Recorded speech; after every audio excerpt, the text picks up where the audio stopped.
الحمد لله رب العالمين والصلاة والسلام على أشرف الأنبياء والمرسلين نبينا محمد وعلى آله وصحبه أجمعين أما بعد السلام عليكم ورحمة الله وبركاته. So today inshallah ta'ala we are gathered in order for a specific session set up for the sisters. As we know, sisters sometimes don't get the opportunities that the brothers get, where the brothers frequent the masjid more often, and as a result they have access to scholars, and therefore they can pose their questions directly to scholars. Whereas sisters don't have that access, and as a result are trying to seek some answers. So may Allah reward you for having that sincere intention and making that effort to come to the masjid, and also posing your questions in order to seek knowledge and in order to better yourself and stay within what the Sharia requests from you. Now, I've not necessarily placed these in any strategic order. As they've been printed out, they've been given to me. And it may be that some of your questions may be answered, or I may answer a question which then later comes up again, and as a result, I won't necessarily answer it again. But if there's anything that requires further explanation, or if there's any other questions that you may have, then as has already been explained by the chaps that have been walking around, if you just put them through the curtain, and then I can pick them and answer them. I want you to be quite free. I want you to be quite confident in the questions you ask, because if you don't ask the question, then you will never know. And it's important that knowledge is sought, irrespective of thinking that this question is somewhat embarrassing. If you think it's embarrassing, then you can always say it was a sister who asked me, and there's no harm in that. So I'll proceed, inshallah, and we'll just kind of go with the flow and see how things move, inshallah. So the first question that we've got is, how do you protect ourselves, or how do we protect ourselves from shaitan's tricks, his waswasa? Can we learn about hadith regarding waswasa or regarding wudu, waswasa coming during namaz? Now, obviously, wudu and salah are both acts of worship. And as they are acts of worship, Allah subhanahu wa ta'ala has told us time and time again, as has the Prophet sallallahu alaihi wasallam told us time and time again, that we have Iblis and we have our qareen, the shaitan, which has been associated or ascribed to us since the day we were born, and his job or her job is to deviate us and to send us astray. And they will try in every which way in order to deviate us.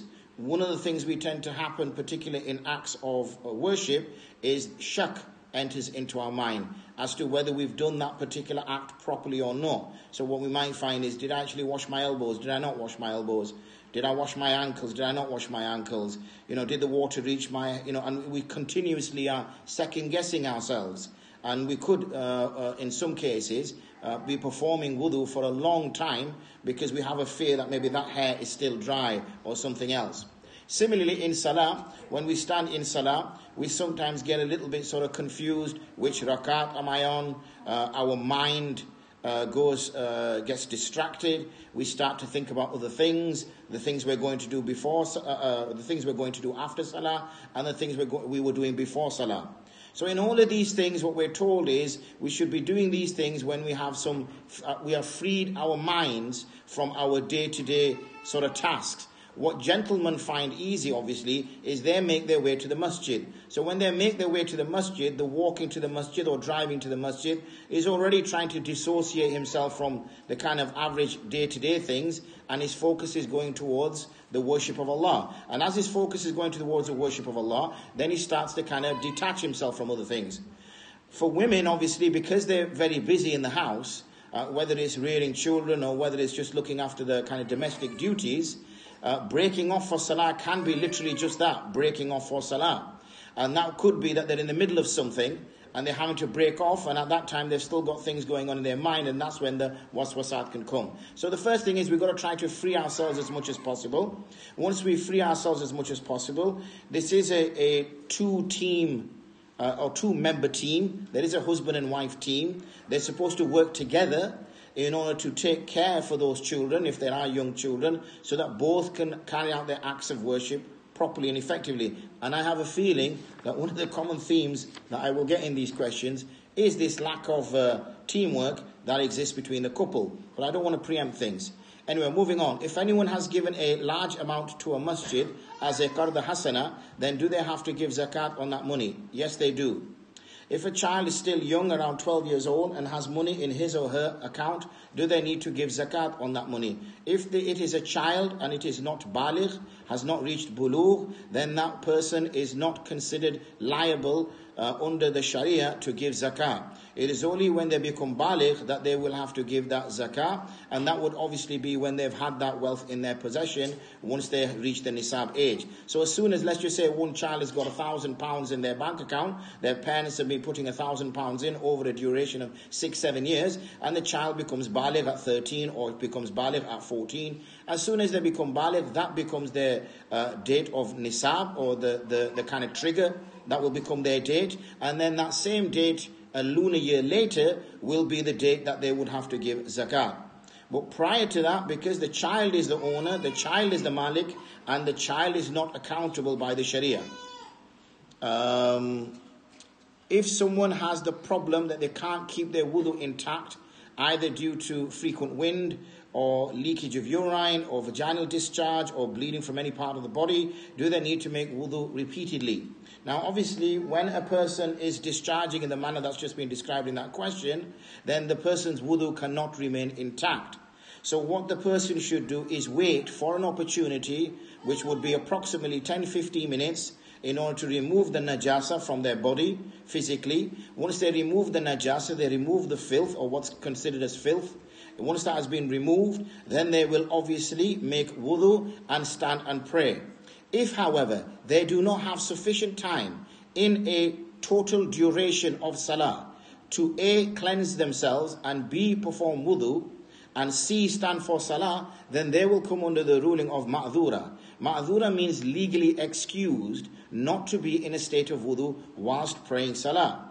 That would mean that this person, say for instance, Dhuhr Salah, which started at 1:07 or 1:09 or whatever it is, and it finishes at 6:20 or 6:30, I don't know the times when Zuhr time finishes. In that duration of approximately 5 hours, if the lady does not have sufficient time to make istinja, if the discharge is in that part of the body, and then make wudu, and then perform salah without being interrupted from further discharge, then this person is considered as a ma'dhura. And she will then make wudu at the beginning of the salah time, and then she will be able to perform as many salahs as so she requires in that duration, and her wudu will not be nullified due to that discharge. If something else happens, like she gets a nosebleed, then yes, it will. But that discharge will no longer be a nullifier of wudu. As soon as the salah time is over, now her wudu will be nullified, and she will now make a fresh wudu, which will last for the next prayer duration. If someone wants to get Hajj Badal done, can they send someone who can't afford to go for Hajj, but also that person has not done Hajj? Yes, that would be the most appropriate thing to do. A man is upset with his mother-in-law and is not allowing his wife and children to see her mum and siblings or even talk over the phone. His wife is very upset. It is going on for many years. She can't speak anything in front of her husband as he puts all the blame on her. Can she see her mum or talk over the phone without husband's permission?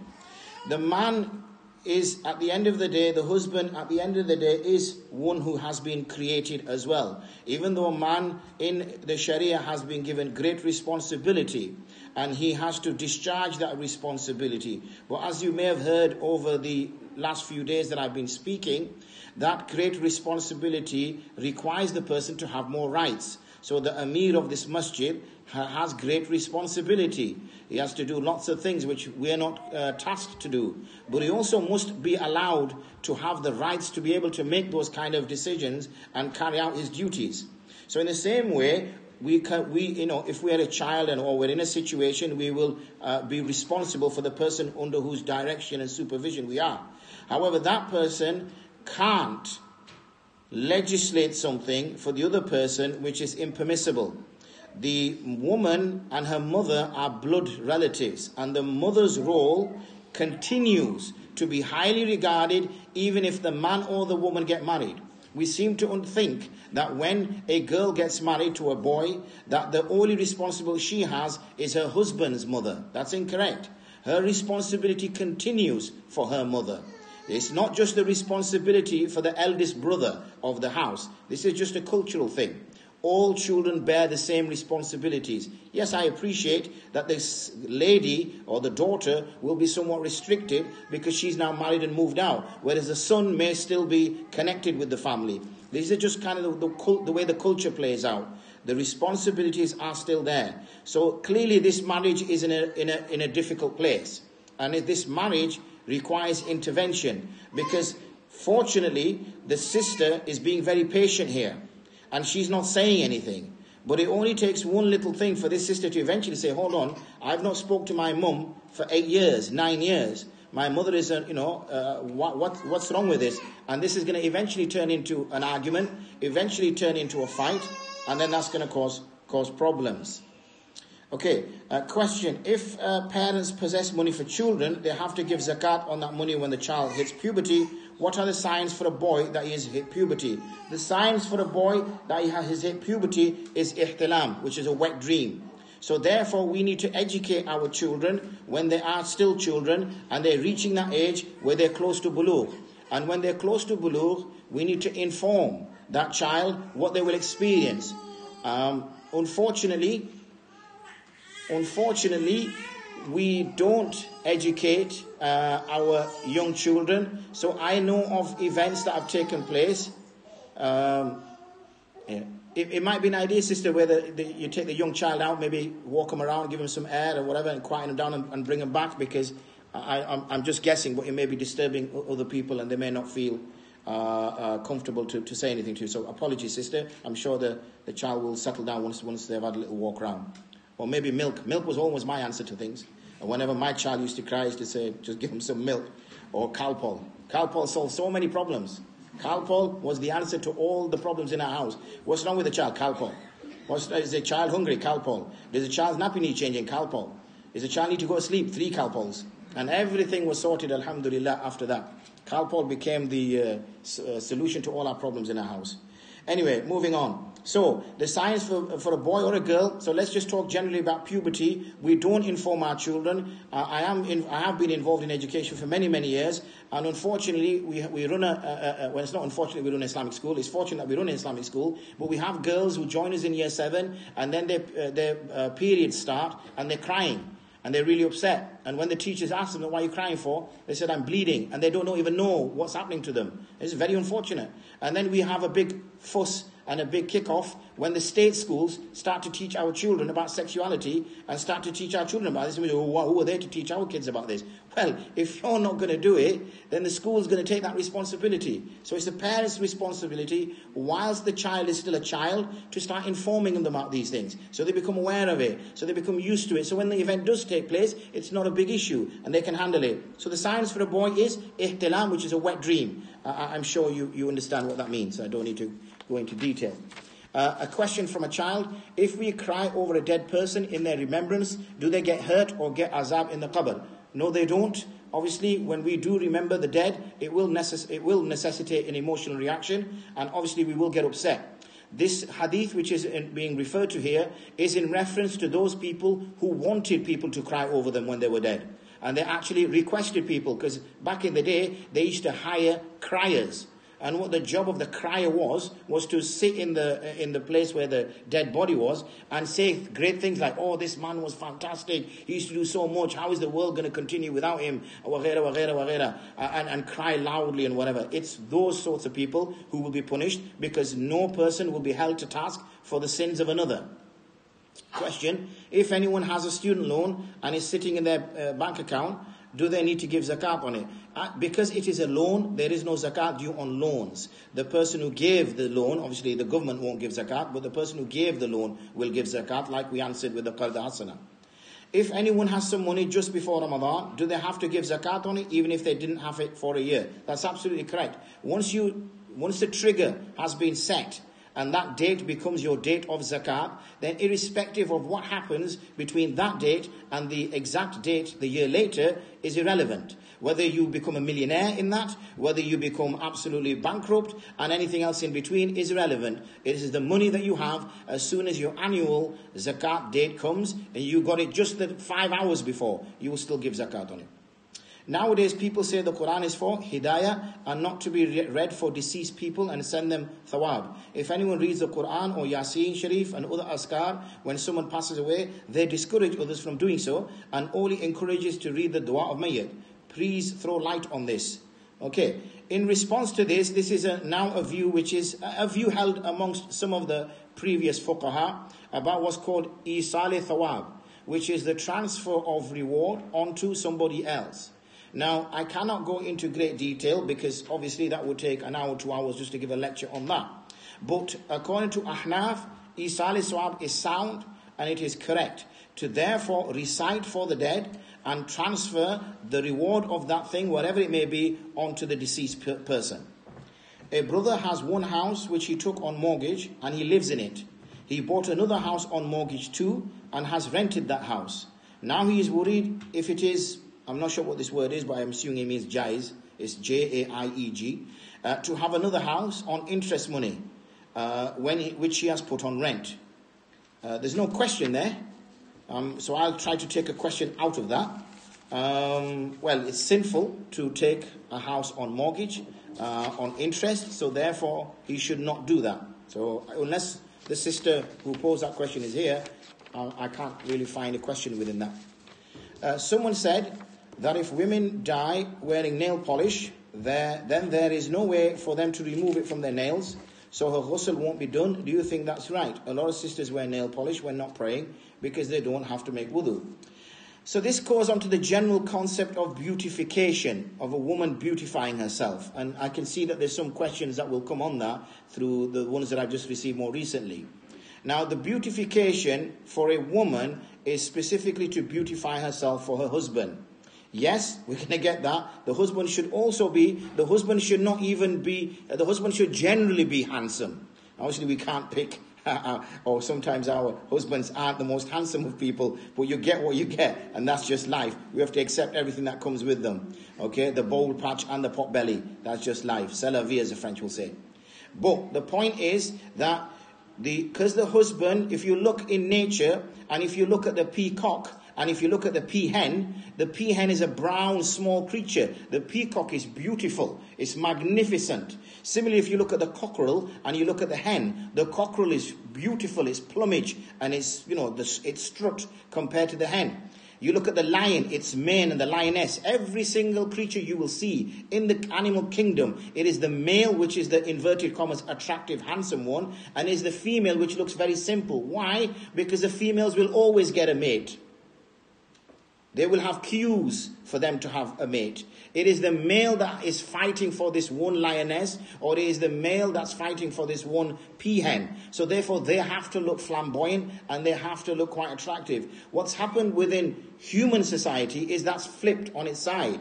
The bloke looks like he's just been dragged in by the cat, and the lady looks like, mashallah, she just walked off a catwalk. And that's the problem that we have now, is with society's flipped. And you'll see there's many scenarios in which society has flipped.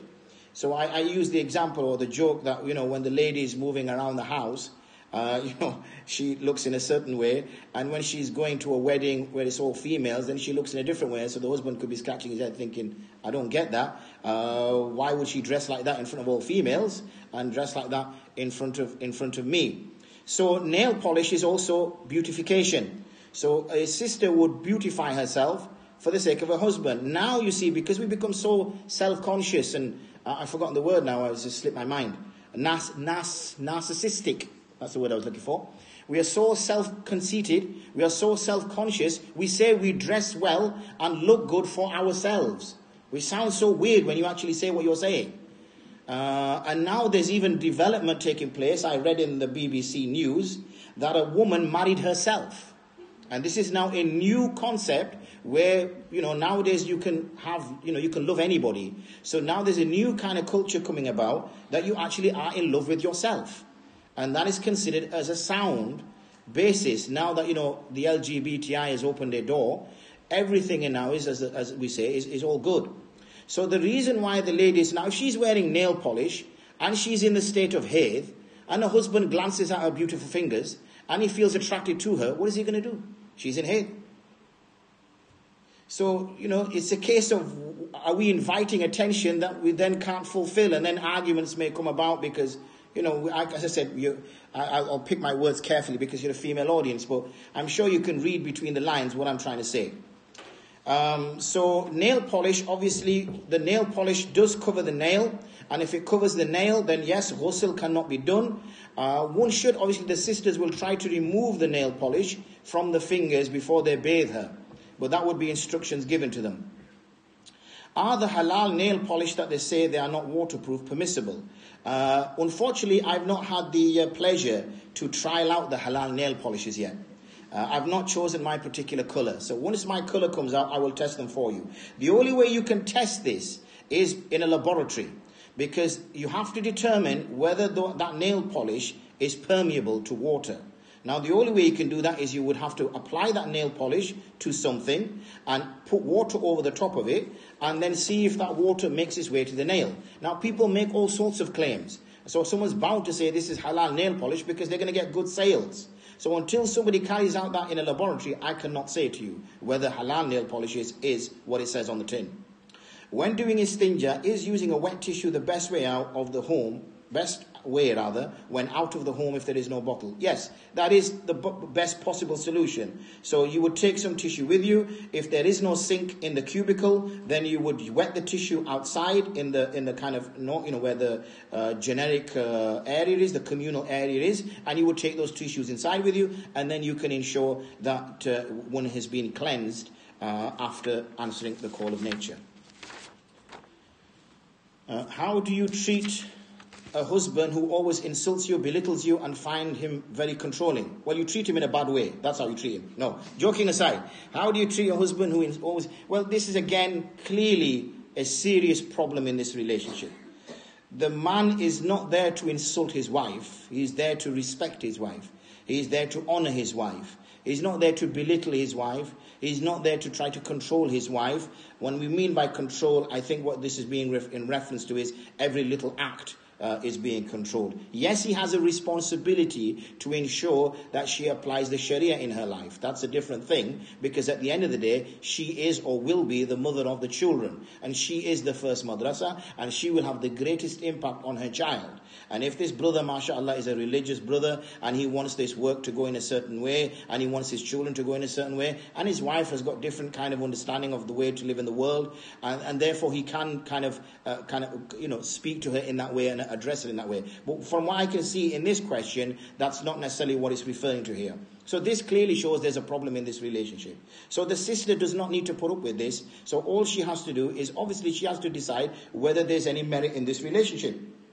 If she feels there's some merit in this relationship, if she feels that, you know what, I do love this man and I do want to stay with this man, but I don't like these habits, then she should be able to raise it with him. The fact that this question has come to me clearly shows that they two are not communicating with each other. Because this sort of question she should have raised to him, that why do you insult me for? Why do you disrespect me for? You shout at me in front of the children. You call me all sorts of names. Why do you do that for? Do you get off on that? Does it make you feel strong? Does it make you feel like a man that you can shout at your wife? Why do you do this for? So then he can at least answer her. But if he's clearly just an angry man and he just she uses her as a punch bag, then she has to decide, how long am I going to put up with this for? And should I put up with this for? Why should I? So she then values her relationship. If she thinks, no, there's too much bad in this relationship compared to good, then she can say, well, I don't want this relationship to continue. Obviously, she should seek advice. When it is a relationship between a husband and wife, it's a very emotional relationship. And sometimes we act on emotion and then we have great regret afterwards. So maybe a cooling off period, maybe a 3-week or 2-week period where you go your own ways. Absence is a great bond or great way to bond. It's quite weird, isn't it? Where you separate in order to get closer. It's one of those kind of oxymoron type scenarios. But it does work. And the Sharia also advises that when you feel that your relationship is heading in a certain direction, separate for a while. Don't give talaq or anything, just separate. Go back to your mother's, go do this, whatever. And then you'll see that the love will start to come again because the anger subsides and whatever. And then that's a good time not to just come back, but to come back on different terms. That, look, I'm not going to come back to the way things were. I want to come back and not be abused and not whatever. Then he may say, well, you do this. And then you may say, well, hold on a second, will you do that? And yes, there will be an argument for about an hour or two. But after that subsides, then at least you can get down to the key problems and solve them. Why can a wife not refuse her husband when he asks for his needs to be fulfilled? This is based on a society which the women were not as interested in sex as the men were. The man has testosterone within him, and as a result, he has a natural desire to engage with his wife in a physical way. He has a natural desire to engage, full stop. That's just in his impulse. It's in his DNA. It's genetically within him. That's not something he can control. So that's why the Sharia forbids him from doing that willy-nilly, but permits him to marry up to 4 wives. Because if say his wife is in Hayd for 10 days, or say his wife is in Nifas and whatever, and he has these urges and he has this desire, whatever, and he knows his wife cannot meet those, then he can with a second or a third wife. That's not a problem. That's what can be achieved. But now we're starting to see, because obviously the way that we're being the way society is now being sexualized, unfortunately, we find, which is not a bad thing as such in terms of the woman's reaction to that, we find that women's needs are growing in this way as the men's needs were. And men's is a more kind of genetic DNA kind of thing, and women is also growing. However, this sexualization of society has meant that when men are walking outside, whether it's you're selling a car, whether you're selling a laptop, whether you're selling a phone, somehow an attractive female model is stood there trying to sell that, which seems completely wrong, but this is just the exploitation of women. So Western women think that they've actually won their freedom or such, but that's not necessarily the case. Even something as ridiculous as a boxing match will have 2 models stood next to the boxer as he's being talked to or whatever. So this is the use of women as a tool to sell. So when this man is constantly being barraged by women moving around or whatever, or, for instance, now, obviously, we live in societies where some women will dress in a certain way and behave in a certain way, then the fact that he's actually coming to his wife is a good thing. His wife should be happy that at least he's not going to somebody else and doing this. He's asking me. So, yes, he should be a little bit practical, if she's engaged in some activity, then it doesn't make sense to kind of just demand rights or whatever. But also the wife needs to be considerate as well. So it's again, we go back to those sorts of things where I believe in relationships, there's no one fast rule. It's about how the couple want to work. It's how they can solve their problems easier. And that comes through communication. I'm a working wife/mother. I find it hard to balance being a wife and a mother. My career is important to me. I just can't sit at home and be the homemaker. Did the ladies of the Prophet ﷺ's time not work? Khadija then who worked. This is another thing which has happened with the so-called the freedoms which women have attained. But really the freedoms which women have attained haven't been as glorious and as magnificent as the way they've been described to them. Because not only now are they being told to have a career and you're not really a valued person in society if you don't have a career, you should be engaging and you should be out there. But then at the same time, obviously, she's now expected to be a wife as well. She's expected to be a mother. So the man before just had a day job and that's it.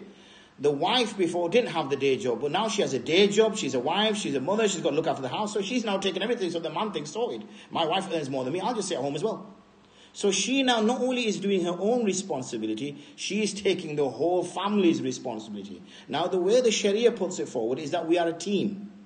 So everybody has a different role. Now those used to be the classical traditional roles which possibly your mothers or grandmothers also had those traditional roles, where the man was expected to be the breadwinner, he would go out and earn the money, the woman was expected to be a wife, a mother at home, and so the roles were split nicely. But now you see, because now the kind of the promotion that's given towards women to also have a career, but then she has to now make a choice. Whereas the man doesn't need to make that choice, but the woman has to make that choice. Do I be a career woman, or do I become a wife or a mother? So when she can't make that choice, or when she's in that kind of scenario, it becomes a great deal more difficult for her. So it's about balancing. So again, what we find is, and that's the advice I can give you from learned people, is that when the lady gets married, when she's having children, then clearly she will have to dedicate that time at home. The Muslim society highly values the formative years of our children. Bringing a child into this world and raising a child is one of the most difficult jobs anybody can do. It's just that it's not highly regarded. It's just that it doesn't necessarily get you people talking to you like, oh, so what do you do? Oh, I'm a whatever. I'm a nurse, or I'm a doctor, or I'm a this. And people find, oh, what do you do? Oh, I stay at home. Oh, that sounds a bit boring. That sounds a bit lame. Couldn't you get a job? Don't you have qualifications? It's sort of like assumed to be that the case. My wife did exactly the same thing when we first married and we had children. Then she stayed at home. But now that our children are mashallah grown up, she now works with me in our Islamic school. She's a teacher there. So her role has changed in life, because initially she was a mother. Well, she still is a mother, but she's not a kind of a hands-on mother as the way she was 10 years or so ago. But that flexibility has come with time. So we can't, we want to have everything now. And yes, it will come a time, and it's already happening, that soon men will be having children, or whatever you want to call that word, because it won't no longer be a man. It will be, the gender will be so confused that there will be no distinct gender. There won't be a man and a woman. We will be a thing, and we can do either and both. And it seems that's where kind of society is going. So again, this is about sitting down and talking and getting those things. Now, when Khadija worked, she did not work as such. She was a business lady who hired men. In fact, that's how she met the Prophet ﷺ. She hired him for a business trip. And he was very successful in that business trip. And she looked at his morals and his values and his nature. And obviously, Rasulullah's nature was phenomenal. And as a result, that's how the marriage took place. But she herself did not engage in that work. And when she was having children, she was doing what a normal mother will do, is spending time with those children, nurturing them. The women have such a powerful role to play, and unfortunately, they give that up because they think that something else is better. For example, we see within the Jewish people a very similar statement made within the Quran, the Bani Israel. The Bani Israel were given manna and salwa, yani they were given food from the heavens to eat. And they were given something very special. What did they do? They said, we want what everybody else has got. We want to have cucumbers and onions and lentils and things and all. They've made a long list of things we want. So they even question that, look, you've been given something special. Why do you want what everybody else has? So similarly, we are, and the male in the relationship is as much to blame, if not more. We end up in a situation where being a mother raising children is not seen as cool. It's seen as out of fashion. It's seen as something dumb that dumb people do, clever people don't do. That's absolutely ridiculous. It's absolutely stupid, because women have been doing that up until the First World War, Second World War, even in Europe.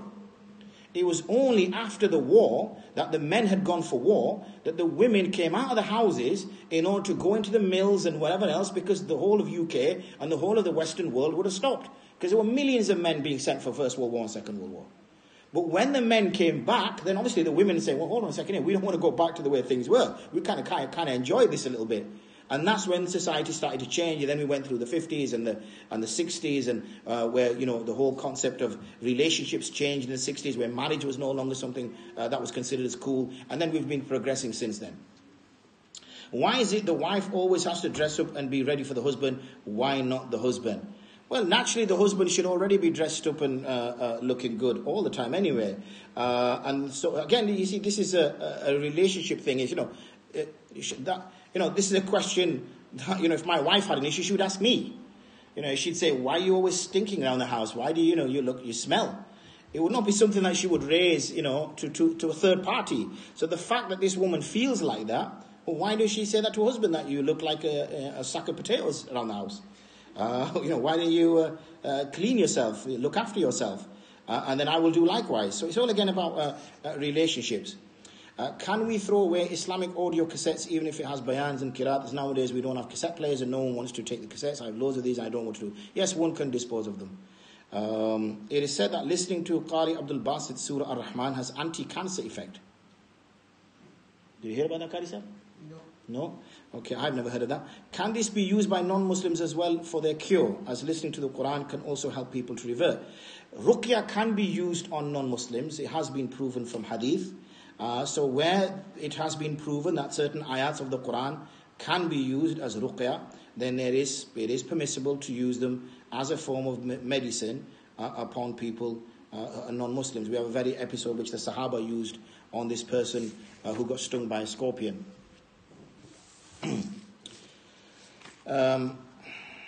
Right, a fard towards elderly parents living abroad. How do you fulfill spending the whole life with the spouse? Do we have right to be with our parents too?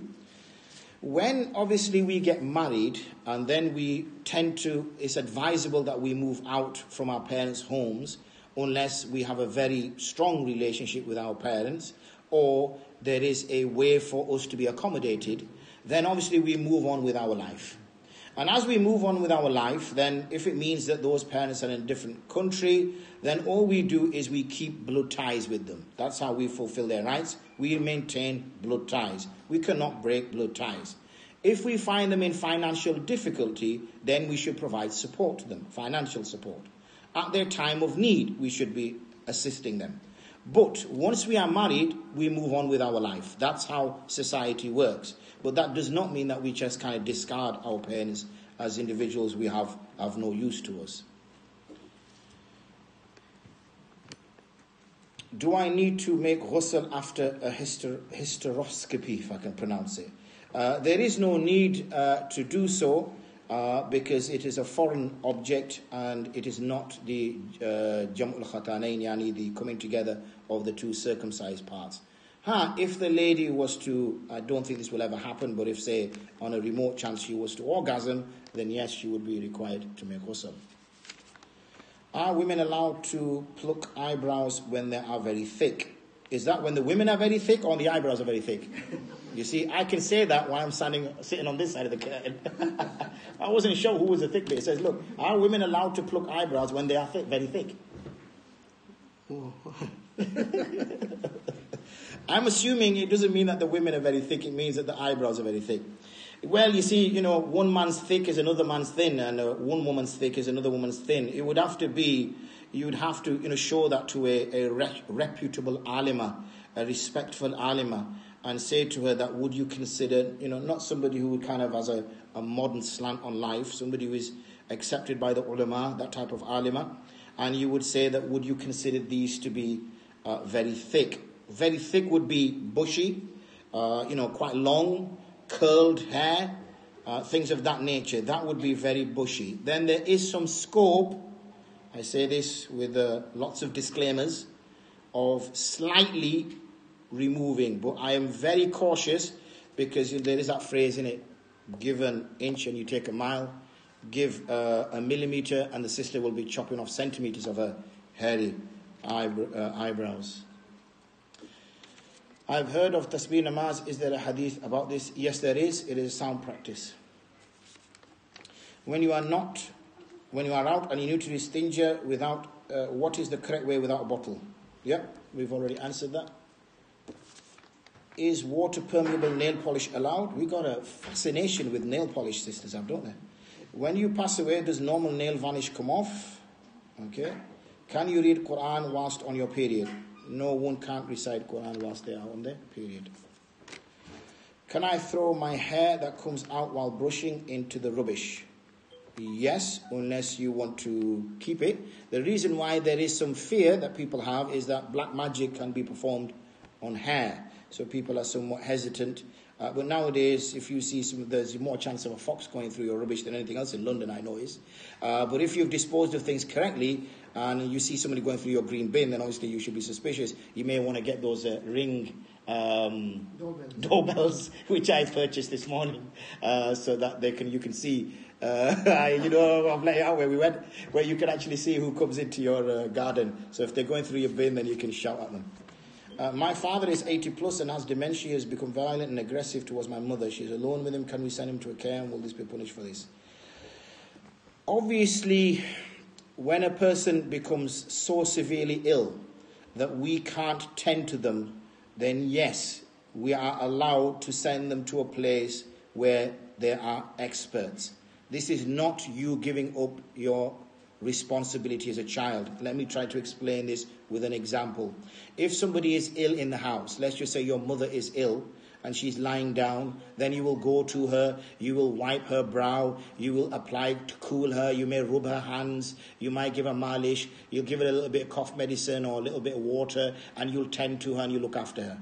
But once she's falling so sick that you can no longer you can no longer look after her, then the fact that you phone for an ambulance and send her to the hospital doesn't mean that you've shirked your responsibilities as her child. You've in fact fulfilled your responsibilities as her child by allowing her to go where the experts are, because you can no longer tend for those needs. That is the same case here with elderly parents who become so old, but obviously you would try to visit more often, because the more familiar surroundings he has, the better. It would also be that you would do this on the advice of the experts. You would talk to them and say what is best, because sometimes what they say is a person who's suffering from dementia, that it's better that they have familiar surroundings so that they don't feel too perturbed and scared when they're in some sort of strange place. So therefore, but there would be no sin if once in consultation with the experts and discussion, and it was proven that this was not a good place for your father to be, if you went to a care home, then no, you would not be punished. In fact, you would be rewarded because of the fact that you would be looking after your parent. The question again is that, is he allowed to keep another property on mortgage? No, I mentioned that it would be sinful. I can't read handwriting although struggle with it. ज़कात के पैसों से कुआं की खोदाई मुकम्मल कर सकते हैं.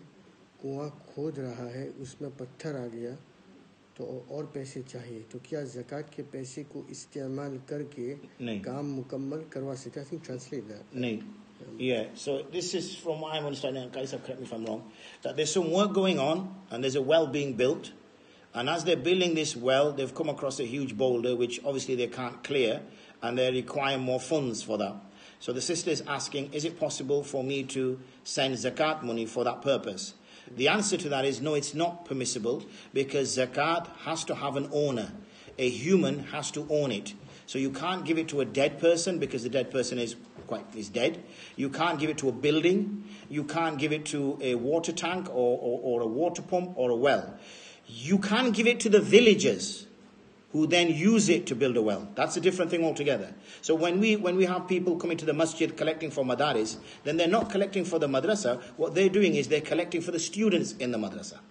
Similarly, if there is a people around this well, villagers, who are zakatable, meaning they can accept zakat, and you give your zakat money to them, and they use that zakat money to build a well, then there's no harm in that, as long as you make somebody, a human, an owner of it.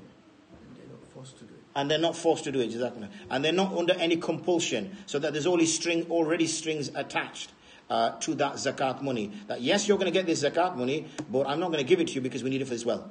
Okay, so it can't be under coercion or compulsion. It has to be freely handed over. I hope that answers the question for the sister. What is hijab? Is niqab part of hijab? Now, hijab is a concept. So back in the day, the Prophet ﷺ's wife would sit behind a curtain when the Sahaba would come to meet the Prophet ﷺ. Her curtain was only drawn, the room that she had literally was enough for just one, not even a single mattress.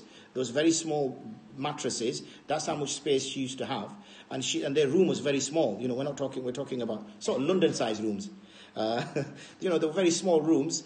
And she would sit there talking to the Prophet ﷺ and engaging with him as normal husband and wife. But when a Sahabi would come to ask him a question, she would then go behind his curtain and draw it. And that was the hijab. Hijab was also the manner in which a woman talks to a man, or a man talks to a woman. So a woman can speak in a flirtatious manner with a man. A man can speak in a flirtatious manner with a woman. This is also contrary to hijab. Obviously, with the societies we live in, we have to engage with the opposite gender. There's no way around it. But therefore, we have to try to keep it as professional and as with decorum as possible, without necessarily going beyond the boundaries of flirting or what could be perceived as flirting. Obviously, women would then normally reside in their homes. They would not go out unless there was a need to go out. So when they would have a need to go out, then what they would do is something in our language which we call a chail, which is a large sheet which they would place over their head, draw over their head, and throw one over one shoulder and throw the other over the other shoulder. I don't know if women in our village still wear that, but when I went once to Pakistan back in the day, when I was about 10 years old, they used to wear it then. And they would have a space for one eye to see where they were going. And when they would reach that house, obviously they would remove the chail and they would sit down. What happened then over that period of 30 years, whenever it was that I went to Pakistan, maybe longer, 35 or whatever years, the clothing or the material, shall we say, that used to cover a woman started to become fitted. What we mean by fitted, we then had a burqa. And the burqa was something which was made to the design of the woman. And you can see now that burqas have different designs. They can be very tight to the woman's body. They can be loose. And that was a burqa. The other part of the chail became the headscarf. And the other part of the chail became the niqab. So it was one piece of cloth became three pieces of cloth. And then, and women would practice that. So back in the day, in the 80s especially, when women would go around, I don't know what it was like in London, but I come from a northern town, but back in the day, in northern towns, in the 80s, and even in the early 90s, women would wear this burqa the way I've described it to you. Then we've seen a further kind of advancement, where even now, for some sisters, the jilbab has now disappeared. And they'll point to their head and say, well, I've got a hijab on. So hijab has gone from being a concept to being a piece of cloth on top of a head. So you'll see, for example, women on the front of, model magazines. You'll see women now, very much in the public eye, because they've got that piece of cloth on their head. It's like a magic cloth, which automatically means that this woman is practicing hijab. Hijab, remember, is a concept. Now, the aura of a woman is everything bar her hands and her face. That is the aura of a woman. The man's aura is between his navel and his knee. So it includes his knees, but it doesn't include his navel. That means that part of the body only his wife can see, or when under emergency he's being operated on, then that part of the body only the doctor can see, but only for that length of time he needs to see it. For the woman, all her body is aura, from her wrists to her neck, all the way down to her ankles. Then comes and her feet rather. There's some ikhtilaf on feet. There's a discussion on that. The only two which the hadith mentions that aren't aura are the hands and the face. However, the women would cover their face due to fitna, due to the fact that undrawn attention. And we normally consider when a woman is walking around, and as I said, the society is now being very much sexualized in that way that men and women naturally have a habit of looking around and looking at the person's face and things of that nature. So the next question which has come. So according to the Ahnaf, and very much so in the other madhahib, but in the Ahnaf anyway, it is considered as wajib for a woman to conceal her face, which didn't go too well for this young man. I don't think he liked the answer. So it is wajib for a woman to cover her face. When a woman reaches very old age, and she no longer considers herself to be attractive, then there is permissibility for her to remove her niqab. However, we say that, but if you keep an eye on the news, you will see, and it's really disgusting, and I apologize for sharing this with you, that women as old as 80 and 90 years old are being raped. Now, surely, why would anyone in their right mind be doing something like that to an 80, 90-year-old woman? So that shows that there are some. Just give the sister some calpol. There are some perverts out there, and we don't know these perverts that are out there that are drooling and getting excited over women, just staring at them, and then looking for opportunities to go beyond. Our society, unfortunately, has become very perverse. And it's sad that it's got to that kind of level.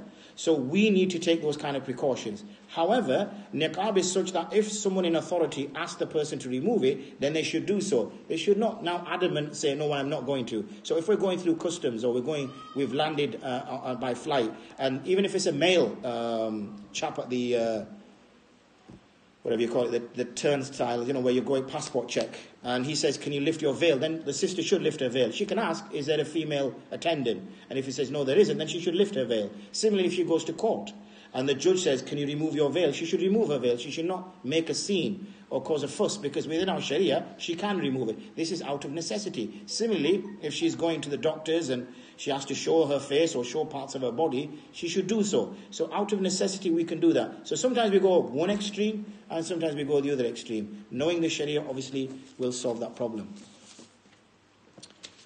Can you please repeat the answer to the question, the man upset with the mother-in-law, where the wife can talk to her mother secretly? I guess what this sister's going to do now is quickly ring her husband, put it on speaker, so when I give the answer now, she'll say, did you hear what Mufti Saab said? So you and I are going to have chat when I come home. There's no iftar for you. So anyway, so sister, get ready to dial. Here it goes. Okay, so basically, the man has no right to instruct his wife not to speak to her mother. Allah subhanahu wa ta'ala has made that relationship between the mother and the child.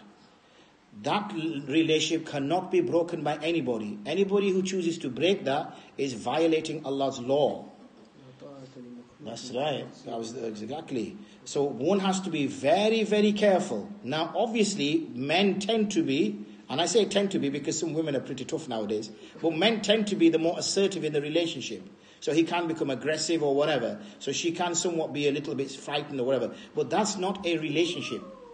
To be frightened, to be so, like you're walking on eggshells, whatever, that's not a relationship. That's a dictatorship. And Rasulullah never lived by a dictatorship, and he never promoted a dictatorship.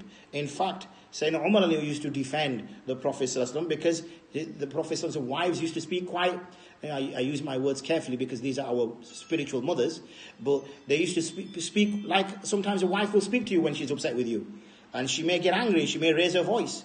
And the wives of the Prophet would raise their voice with him, but the Prophet would not say anything to them. So he can't stop her from doing so. Now, if she thinks, if she does it openly, then this could possibly be that he's going to see this as a form of, renegade, or as a form of challenging his authority, which is ridiculous. Then she should do it secretly. But that's really a short-term solution. Sooner or later, something's going to get out, something's going to leak out, and eventually he will find out about it. So it's better that this is a frank conversation gets had. That, look, fine, you are upset with my mother-in-law. I will not expect you to see her, engage with her. You're upset with my mother, but your mother-in-law. I will not expect you to engage with her, to see her, to wish her well, to visit her when she's sick. That's fine. It will upset me that you're my husband and you won't do that. Because of the love you have for me, you won't do that. But that's fine, I accept that. However, how can you stop me from talking to my own mother and my own siblings? How can you do that? What kind of heart do you have? Just because she has enmity to you, why are you making me pick between my mother and you? Why put me in this situation? What do you get out of this? Are you trying to express your authority over me? Are you trying to show how bravado you are? But that conversation needs to be had. I cannot say, I don't want to give advice, and I don't know, because I don't know the mechanisms of that relationship. I cannot give you a generic answer. Only you or the sister will know what the mechanism of a relationship is. We know our spouses. We know what we can and can't say, how we say what we don't say, and what will have an impact and what doesn't have an impact. I can just give you a broad understanding and expect you to apply good reason and sense in your application of it. Is it permissible to have a belly button piercing? Okay, belly button piercing. It's more a cultural thing. If we look in the tradition, the hadith only mentions ear piercing, and that in the lobe of the ear, not like the way sometimes now. I know there's different ways, sisters, where there's the little bit of fleshy bit, which I don't know what this word is. The little fleshy bit, sometimes people put earrings through there. The top of the ear, they put it through there, whatever. The only one which has been mentioned in hadith is the earring. However, ulama have given permissibility for the nose ring, as in the nose, as in the, what's that thing, when you put something in the nose, you can't have it. No, not the nose ring, the what, sorry? The stud, that's the word I was looking for, thank you. The stud. Ulama have given permissibility for the stud. They say if it is within the culture of those women. That if it's cultural, something that is accepted within them, then that's fine. But there is no mention of that in the hadith. of the nose stud. Only the earring has been mentioned. But however, if it's, the ulama have said that if it's something which is culturally what the women do, then there is acceptance of that. All these other things, lip piercing, top lip piercing, tongue piercing, anything else, belly button piercing, and Allah knows best what piercing. This is all what's happening now in the society around us, and unfortunately we're being drawn towards that. So there's certain habits that we need to retain. I don't know if you had a chance to listen to the Muslim identity lecture. I advise you to listen to that. It should be on the Masjid's Facebook or something. But it's also on our Telegram channel and also on our YouTube channel. So if you search the Olive Foundation, or if you search my name, you'll find all these videos. But the one that I want you to listen to is the Muslim identity one. In the Muslim identity, you will see that we have a clear identity of who we are. So last question, inshallah.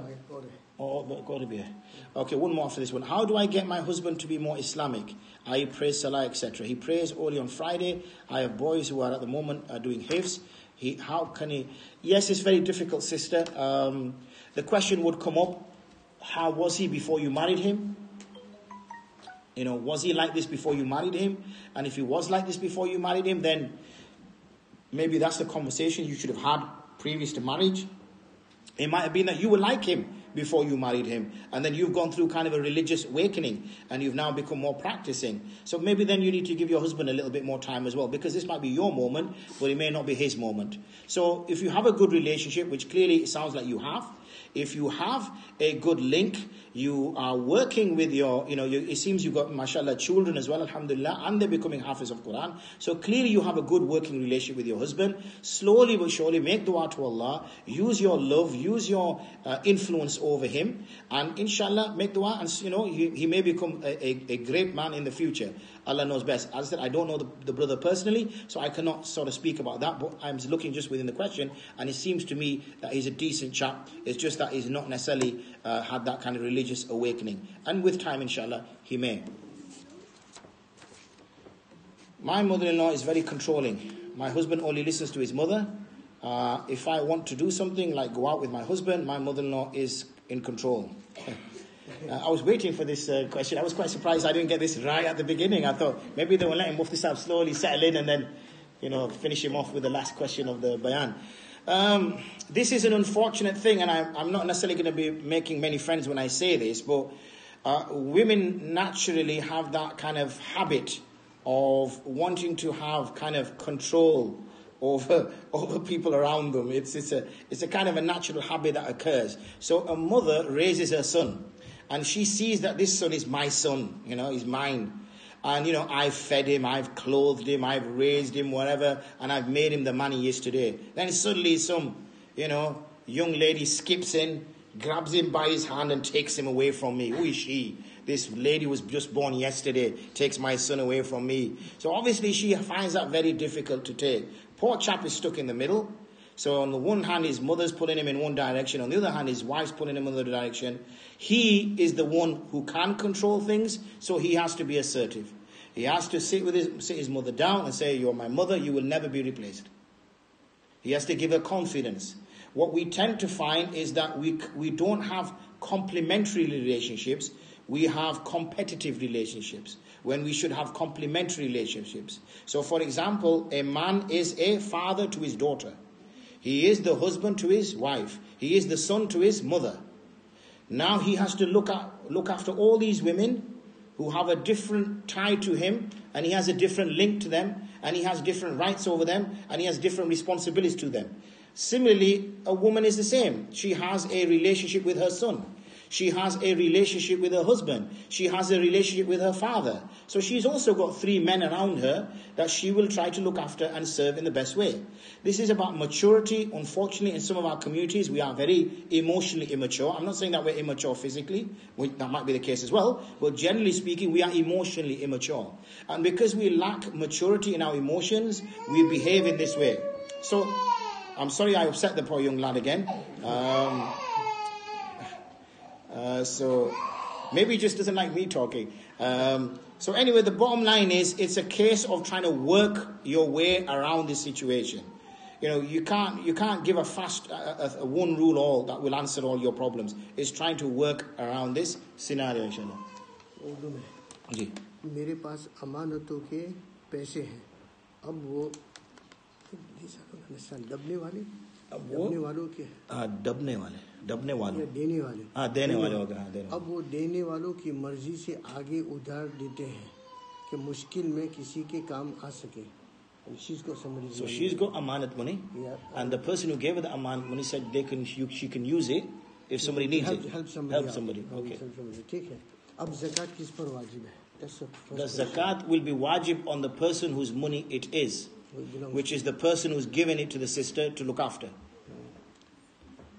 I don't understand. The second part is Second part क्या है? कहाँ से? From this one. आप ज़कात किस पर हैं? या अल्लाह. हर के मेरे पास अमानत. Just give this back and see. Can clarify. Yes, I struggle with the handwritten rule. Whilst we're just getting this second question clarified, sister, we're struggling to read that first line. Just please clarify the text a little bit. Some sisters missed the topic on shaitan. We'll appreciate if you can repeat it. The topic on shaitan, the first question that we had, I think you're referring to, sister. How can we avoid shaitan's tricks when it comes to wudu and when it comes to salah? When it comes, we're just passing you the question back, the Urdu question. We understood the first part, we've answered it, but we can't see the writing is not very legible. So what we have to do is, this is a battle that we will always have. If we suffer from something which can be kind of OCD, we do have that within our within people. That sometimes you can have this kind of where I'm sure my arm's still wet, dry rather. I'm sure it's still dry. Let me just do it one more time. Let me just do it one more time. So that person should do it once, and once they've done it once, they should leave it at that. We should not give too much time to waswasat. If a person every now and then forgets, then he should give that due consideration. But if this person suffers from this all the time, then obviously he should avoid that. She should avoid that, and she should just press ahead, whether it's salah or whether it's wudu, inshallah.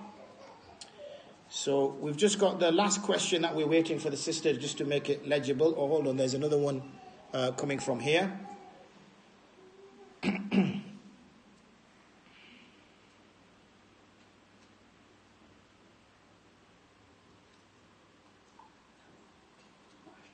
Sorry?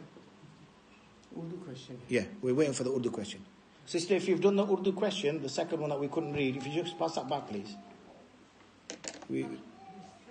Okay, check. खत्म हो गया सब. माशाल्लाह, चलो. अभी ये mangoes खाऊंगा. We've just got a few more has that come through Facebook? Yeah, so we just got a few more that's come through Facebook, inshallah. If there's any other sisters, now's the time.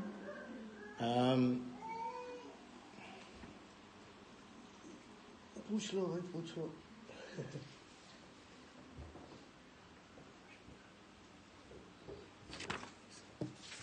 Sajid, are you asking these or what?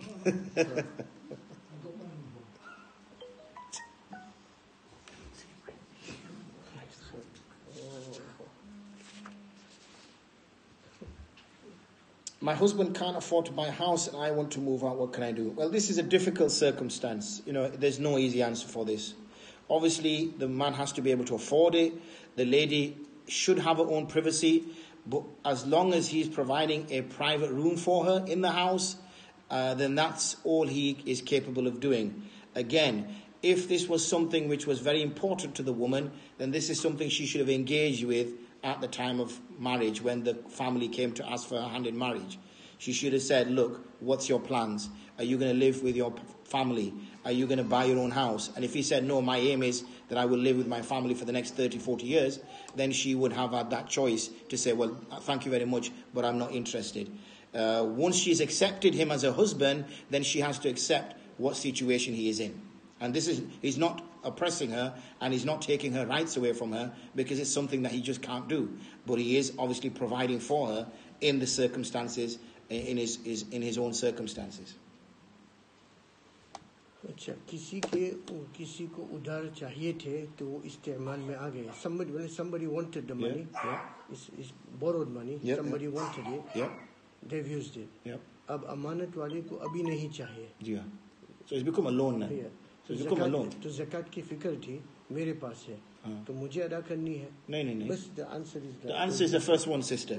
Because what's happened is that amanat has now turned into a loan. It's no longer an amanat.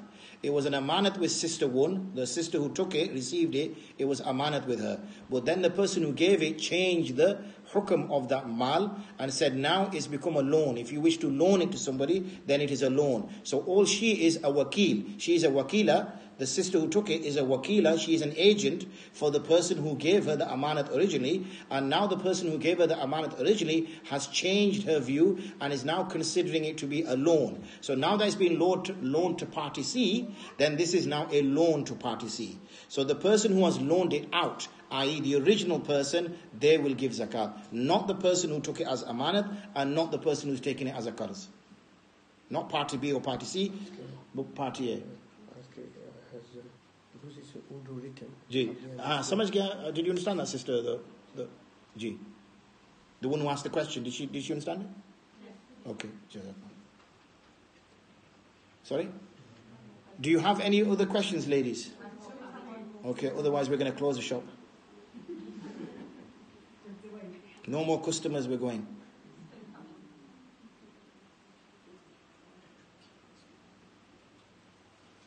Remember, ladies, whilst the questions are coming, there's some thoughts I want to share with you.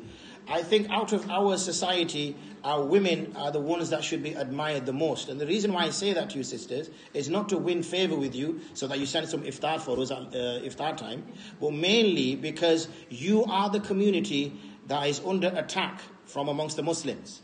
Those who have the atheistic, the aggressive atheists that have an issue with Islam, they are targeting our Muslim women first. They see them as the ones that they need to target. Once they target the Muslim woman, then everybody else will fail. Remember, every single one of us sat here came from a woman, a mother. And the first influence that was on me or on any scholar was our mother. She was the most influential person on us. It was then when we went to Maktab when we were 5, 6, 7 years old and went to school. And then after that we went to no teacher. As you know, even when I go see my mother now and we sit, she will still advise me to this day. And I'm, as I said, approaching my 50s. But she will continue to advise me. She will continue to say that, she speaks to me on Pushto, obviously. She said, Dasiko Amjid, Dasiko, Dasimako, whatever. And she'll talk to me. So she has had a profound influence on me. Now, my mother, the way she is, has become a direct impact on the way I have become. Now, had my mother been a different person, then what would I have been doing? Allah knows best. So the point is that you have to stand firm, sisters. I know the target is yourselves, and they will challenge you, and they will try to say that, oh, you are too weak, you are too placid, you are too easygoing, you allow your men to walk all over you, and they'll continuously barrage you with this. You are too timid, you are too sheep-like. So what do? We start being loud to say, well, I'm not timid. So we naturally have to respond. So we respond by changing the way we are. Be who you are. What do you care if an aggressive atheist says you're this, that, and the other? What do you expect a kafir to say to you? Do you expect a kafir to be happy with you? You should be happy that the kafir, which I label as the aggressive atheist, that the aggressive atheist hates you. That should be a sign of your iman. Alhamdulillah, that the people who are the friends of shaitan hate me. Alhamdulillah. Why am I trying to please those people, these aggressive atheists that undermine our religion, laugh at our way of life, laugh at what we eat, how we eat, whatever? I'm not talking about the general majority of non-Muslims. The general majority of non-Muslims are very good, alhamdulillah. We're good to them, they're good to us. I'm talking about a minority of very aggressive atheists that are pushing certain agendas and are trying to push certain things. So we need to stand firm, inshallah. So I just wanted to share that with you. What is Mufti Saab's view on where Qasr starts in London? Is it when you leave the borough or whole London? It's when you leave the whole of London. That's the more sound view. I appreciate there's been some discussion regarding boroughs, but that's not the relied upon opinion by the Mufti Anikram. Has he? Mufti Farooq Saab, I've just been told, has a very detailed fatwa. Where would that be available, Khalsa? In his book, Fiqhi Jawahir, which I'm sure will be widely available here or is available. What we'll try to do is we'll get some pictures taken of it and we'll put it on the Facebook. But the answer in short is that we will consider the whole of London. The argument for boroughs being considered rather than the whole of London is because London is becoming big. And therefore people say, well, surely you've already travelled nearly 30, 40 miles just going out of your borough, and then going out of London. I'm the one who really hates driving in and out of London. But there were other nations back in the day, other cities that were as big, because in the old days there were cities which were countries. So now, for example, a city is a city, but the cities were so independent. So whether it was Istanbul or whether it was Basra, Kufa, they were huge cities that were standalone cities with forts built around them. And you would not. So once you go to the outskirts of London, then you will be considered as a person who is a musafira.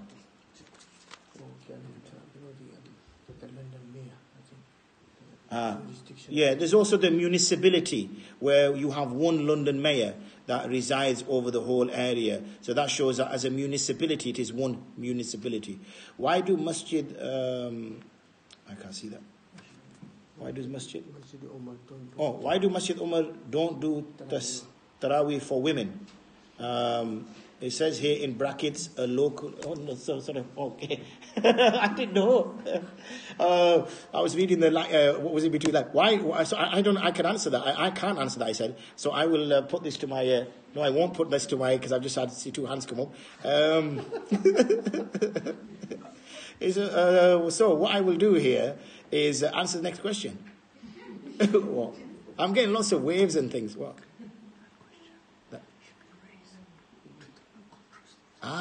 So that's what you should have put there. That question, this question, why do masjid? That's why it threw me. Why does Masjid Umar? Sorry to correct your grammar, it was throwing me. Why do Masjid Umar don't do? What the heck, man? That's the question that was throwing me. There was a lot of negatives and whatever. This would be something you would raise with the local trustees of the masjid. I cannot speak on their behalf.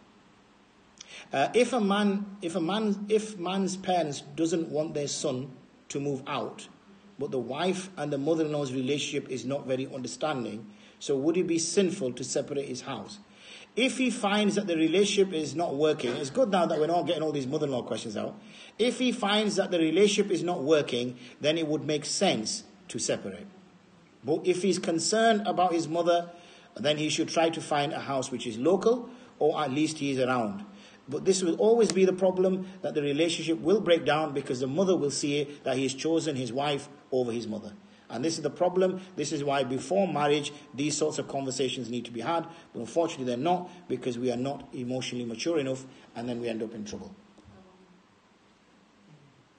Any other questions, sisters? There is.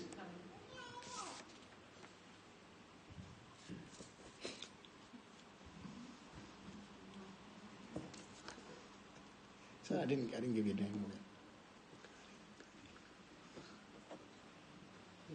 Again.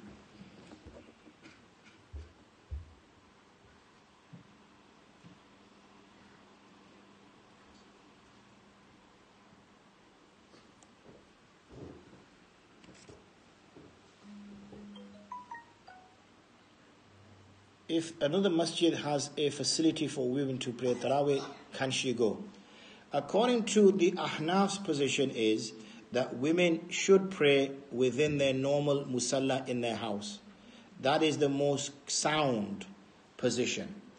However, what is happening is that certain masajids are opening their doors to this type of practice, and similarly, our women do tend to go out more often.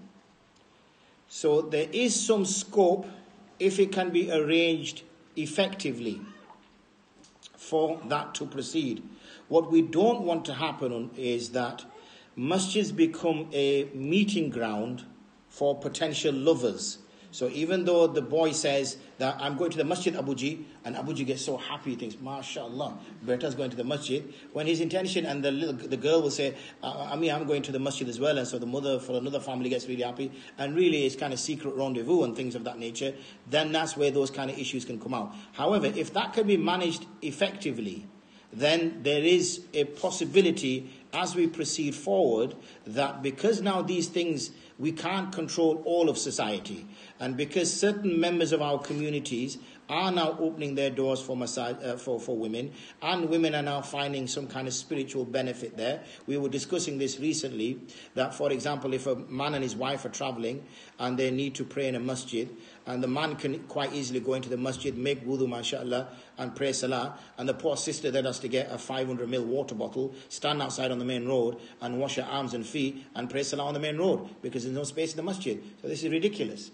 That was a time when society was such that women did not move too much outside of their homes, and as a result it wasn't an issue. But that society is now changed. So there should be some effort made in order to make that happen. But again, it's based on each masjid and how each masjid feels that it can facilitate that. Is there feminism in Islam? There's no any kind of ism in Islam. It depends what feminism stands for. If feminism stands for the rights of Muslim women, stands for the rights of women, then Islam has always been an advocate for the rights of women. Now the difference will be if feminism argues the case that it's about equality of women, that a woman should be treated absolutely as equal as a man is. Then what we find is in our society, in terms of an Islamic concept, we clearly see their roles are different. We assign different roles and we assign different responsibilities. And because of this assigning of different roles, and because of this assigning of different responsibilities, then there's a different level of engagement with what one gender can do and what another gender can do, like we just mentioned here about salahs and whatever. However, the bigger picture is, what is the purpose of doing these acts of worship, praying in a masjid, whatever else that a woman would want to do that she feels she can't do because that because of her gender. So, for example, we have a male imam, we will have a male muaddin, we will have the men leading the prayer, the women will pray at home. So the woman may feel that, hold on, it's always man doing this, man doing that, man doing the other. Where's the role? We have to put that kind of argument to one side, and what we look at is to say that what is the sister's goal? What does she want to achieve? And if she wants to achieve Jannah, if she wants to gain Jannah, if she wants success in the hereafter, then her role has been set out in a certain way. And if the man wants to attain Jannah, then his role has been assigned in a certain way. And this division that has been brought about is by Allah subhanahu wa ta'ala. Because arguably, if you took the kind of feminist angle, then they would say, why do you address Allah as a he? You should address him as a they or a she or whatever. Why are you assigning a gender to him? So then this topic could take a person so far, and it could become problematic. Why is it that there were so many Anbiya? Because then it could be argued, God forbid, and I'm only saying this as an example, that Allah is sexist. That he only chose men as Anbiya. He didn't choose women. So where would that feminist argument lead a person? Well, the feminist argument would lead a person to do kufr. That's the end result of it. That's what it will eventually lead to. Now that means that the person is choosing a completely different way of life. So hence the question that if we're going to say, if I was to ask what this word feminism means, if it means those people or that faith that advocates the rights of women, then Islam does advocate the rights of women. It does not oppress women. And I hope through the questions you've asked me that that's become quite clear. But if it means that feminism means that we do away with anything that religion has brought about, then clearly it's problematic.